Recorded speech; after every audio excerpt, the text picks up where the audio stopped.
Emanators are the strongest beings swimming in the cosmos. They're absurdly powerful as they channel energy directly from the aeons. Today we're going to rank all 36 known emanators using a strict tier system from tier C to tier Z. Starting with tier C, the cosmic anomalies. At the very bottom of the list, we have a singular bizarre contender. Number 36, a Noblesse form, Emanator of Elation.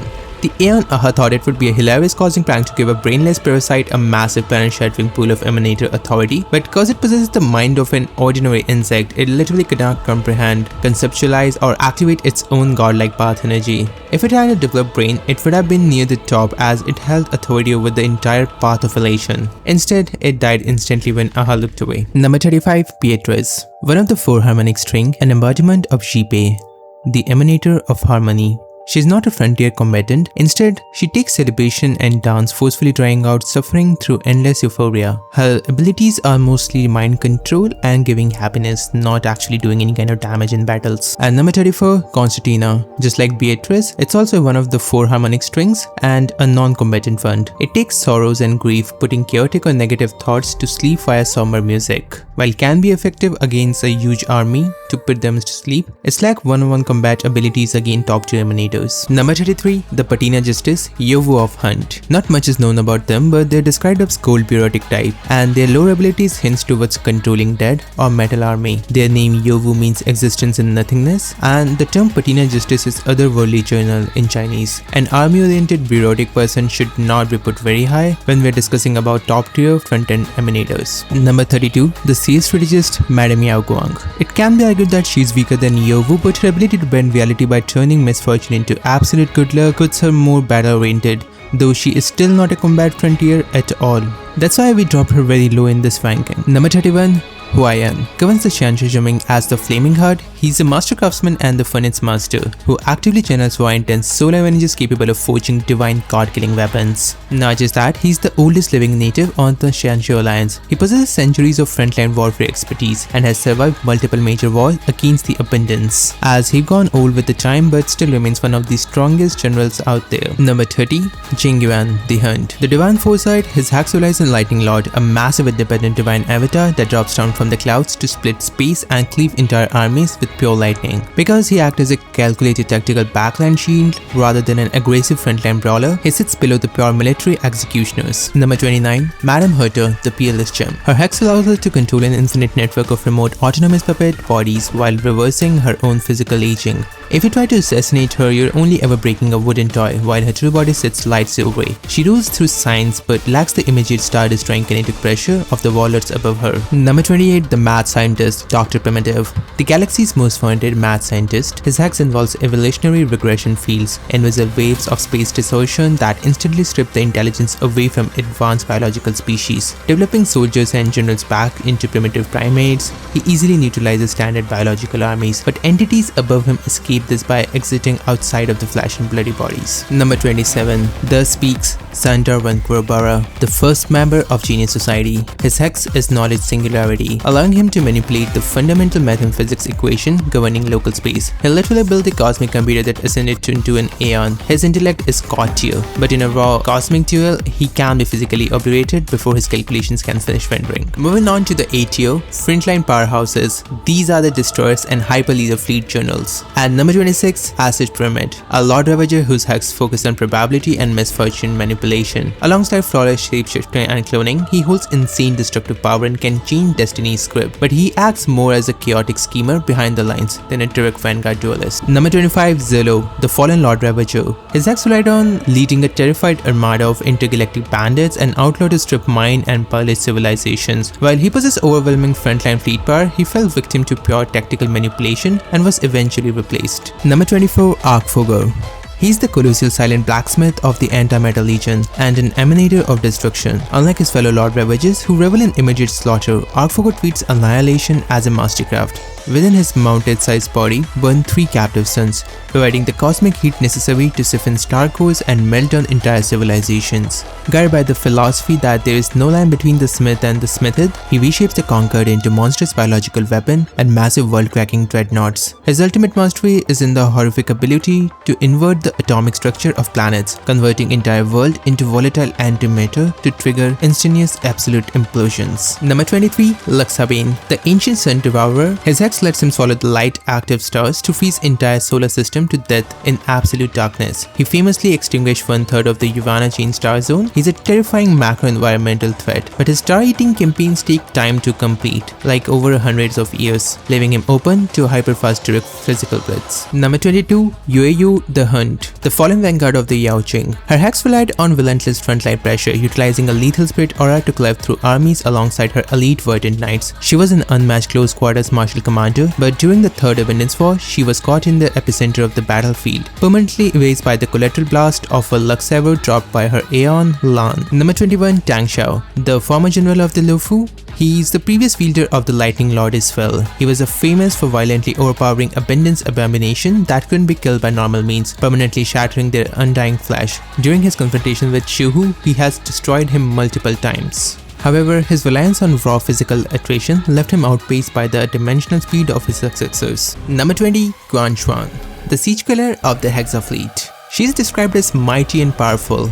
She presides over the Shanku Fangu. When it's come to battle, she is often compared to Feisha the Mullen Claw, who is currently the strongest arbiter. Number 19. Fentilia, the formless Heliobi. Her hex allow her to hijack cosmic power sources like the Ambrosial Arbor, creating a colossal, indestructible physical body that commands both rapid growth and instant decay. She can effortlessly overwhelm normal generals, but she sits here because she lacks the hyperspeed needed to counter a direct timeline-breaking blitz. Number 18. Avanesia, the Emanator of Abundance with the power of elation, the avatar of the Pinarch Elwood. Her hex stems from being a literal branch of Yaoshi's garden that was stolen and mutated by the Aeon of Elation. Before becoming a branch into the Yaoshi's garden, she was a strong individual who had only lost one fight into her entire lifetime, that too against Marshal Hua. As of now, holding the powers of two different paths, she is basically an immortal being with the power of elation to manipulate the probabilities and serving as the arbitrator of the Phantasmon game while keeping the veracity in touch. Number 17. Wingprayer, the sovereign of the Cloud Lords. His hex is the real-time biomutation and control over the World Tree Murder Cell. He can telepathically alter the genetic traits of his massive biofleets mid-battle to instantly adapt to any elemental attack, while his World Tree swallows nearby stars for fuel. He rules through planetary growth but falls just short of the absolute peak of frontline speed. Number 16. The Merlin's Claw Fei Xiao, the strongest active frontline general of the Xianzhou. Fueled by a weaponized moon wage curse, her physical speed is so profoundly absolute that she moves faster than thought. She blasts across the battlefield, blitzing and terminating colossal abomination before their nerve systems can even process her presence. Fei Xiao easily clears almost any mortal threat beneath her, but pure martial speed has its limit. She can't outrun her own fading life expectancy or single-handedly kill the immortal cosmic horrors in tiers above her. Moving on to the S tier. And number 15, we got Shuhu, the living plague of the cosmos. He commands the power of absolute replication, a monstrous golden tree with 1,000 faces that can regenerate endlessly from a cloud to a dust. Shuhu doesn't just infect people, he infuses his flesh into dead planets, resurrecting them into pulsing biological weapon to devour entire civilizations. In a pure duel, elite fighters can rip him to shreds, but because he cannot truly die, his opponents eventually tire out and get consumed. Number 14 and 13, Terran and Diamond. While both being the direct emanators of preservation, Diamond serves as the ultimate vanguard of IPC and possesses unique ability to fracture his own cosmic authority, embedding his immense power into 10 distinct cornerstones to share a fraction of his powers with the top executives. Diamond's personal armor barrier are true immovable objects capable of easily walling off entire star system from cosmic devastations. Physical fighters have absolute zero hope of piercing his defense, and he is stopped only by abstract bodiless entities that can bypass physical reality entirely. Number 12. Savini. As a pure child of Anesrava, she possesses no physical flesh, existing entirely as an eternal living archive of memoria. Her power allows her to manipulate universal causality, creating unbreakable cosmic mirror that can loop time or shield reality itself by preserving its history.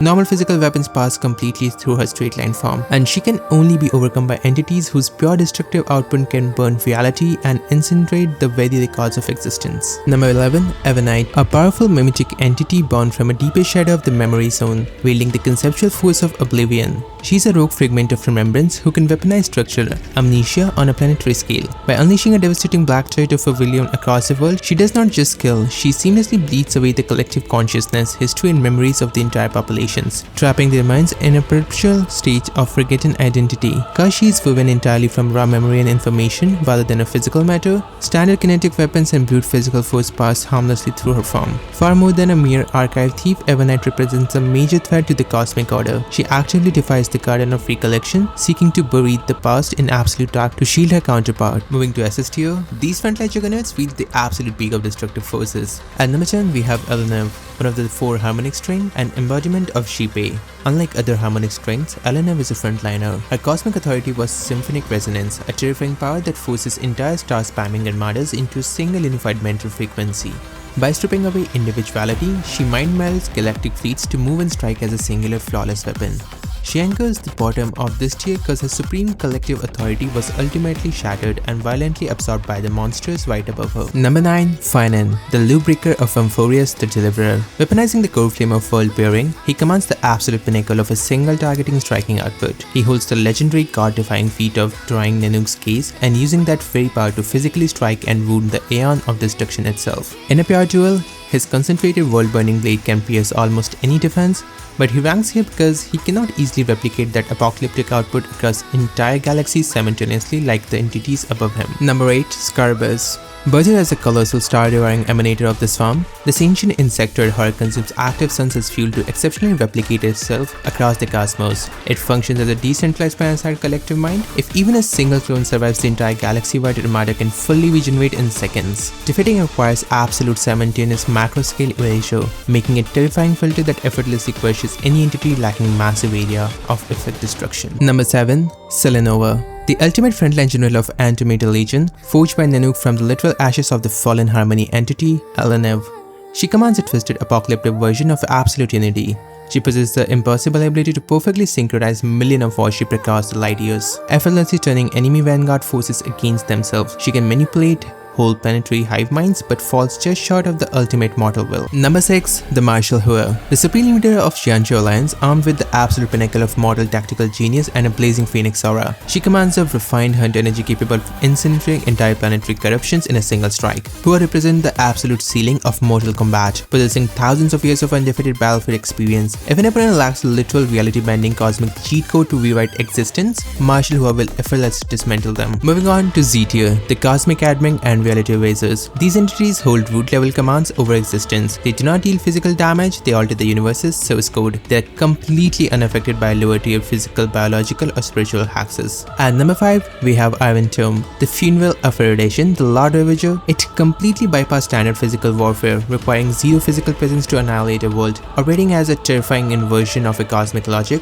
Iron Tomb injects a malicious subversion virus directly into a civilization's data and conscious structure. In a single flash, it triggers a total intellectual collapse. They basically press Ctrl A and delete to wipe everything out. Number 4. Sunday and Dominicus. Ascending as the embryo of philosophy, he commands the lost absolute authority of the order. Sunday can seize the collective spiritual consciousness of an entire star system, permanently locking billions of souls inside a flawless, eternal dream paradise. Lower tier fighters rely entirely on standard biological minds, leaving them with absolute zero defense against this inescapable psychological trap. Sunday can control reality by controlling your perception of it. Now this is controversial as he ascended from an emanator to more towards an Aeon, but he did not complete his Aeonhood. Also, Dominicus itself isn't ranked so high, like it would go really below Elenev. However, as Sunday possessed him and reached the embryo philosophy stage, we're at number 3, Silverwolf 999. The ultimate cosmic cheat code peak Silverwolf. Armed with the absolute pinnacle of 8th editing, she treats the physical fabric of the universe like a poorly coded simulation game. Silverwolf can hack into the backend data of reality itself, instantly inputting delete or rewrite commands to casually alter gravity, teleport stars, or turn physical attack into pixelated blocks. She turns standard physical into a joke, ranking below the top 2 only because they exist as abstract, absolute concept completely beyond the reach of any digital code. Number 2, Zephyro, the cosmic whiteout, the most terrifying of Lord Ravagers. Known as the Scorching Flare, he commands the absolute pinnacle of absolute erasure. Driven by the passion for doomsday scenarios, Emanators, he unleashes a blinding white light capable of instantly bleaching entire galaxies into blank lifeless glass. Because his existence has already survived the soul-crushing void of IX, he possesses a near impenetrable conceptual resistance to external cosmic hacks, rendering him an unstoppable one-man army. Standing alone at number 1 is the ultimate cosmic anomaly, Acheron. Unshading her sleep plate knot, she introduces true non-existence through absolute conceptual erasure. Acheron doesn't just cut her opponents, her strike completely purges their physical bodies, their souls, and their historical footprints from the fabric of reality. Cause she walks the absolute void of annihility, she possesses a total terrifying immunity to the paths and laws of other realms. No dream, digital hack or deletion code can even register her existence. Acheron doesn't just play the game, she erased the board. And with that, our list of 36 Emanator came to end. Now I know that tier ranking is subjective and many won't agree with it. Some would argue LNF should not rank that high, some would say Finan is not an Emanator, some would say Herta should be in top 5, which is very acceptable. But I created this on the basis of the tier system in a combat, grouping all known Emanators in tier blocks on the basis of their fear, universal destructive powers, and lore feats. With the time, we'd get more updates about their powers and ranking would change. I'd be happy to see your rankings in comments, but with some reference definitely. I'll be making the next Emanator tier list around version 5.0. Till that time, I would definitely request you all to comment down some lore accurate feats to ensure more acceptable ranking. So with that, let's end the video, but if you like the lore content, then you should surely check out my channel. Wish you have a good day, night, evening or morning. Bye bye, take care.